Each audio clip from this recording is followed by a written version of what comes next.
ರಮೇಶ್ ಹತ್ರ 20 ಲಕ್ಷ ಇದೆ, ಸುರೇಶ್ ಹತ್ರ ಕೂಡ 20 ಲಕ್ಷ ಇದೆ. ಇಬ್ರು ಪ್ರಾಡಕ್ಟ್ ತಗೋಬೇಕಂತ ಅನ್ಕೊಂತಿದ್ದಾರೆ.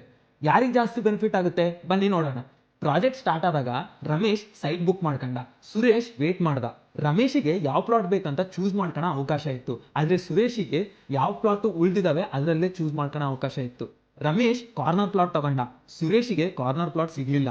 ರಮೇಶಿಗೆ ಬುಕಿಂಗ್ ಸ್ಕೀಮ್ ಸಿಕ್ತು, ಆದ್ರೆ ಸುರೇಶ್ ಬಂದಾಗ ಸ್ಕೀಮ್ ಕ್ಲೋಸ್ ಆಯಿತು.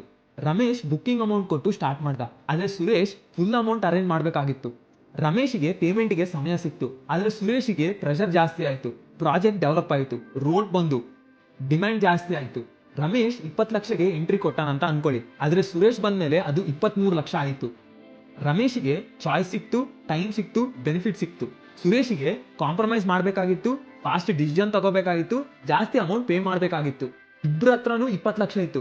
ಡಿಫರೆನ್ಸ್ ದುಡ್ಡಲ್ಲ, ಡಿಫರೆನ್ಸ್ ಟೈಮಿಂಗ್. ನೀವು ಟೀಮ್ ರಮೇಶ ಅಥವಾ ಸುರೇಶ? ಕಮೆಂಟ್ ಮಾಡಿ. Follow Sack property developers.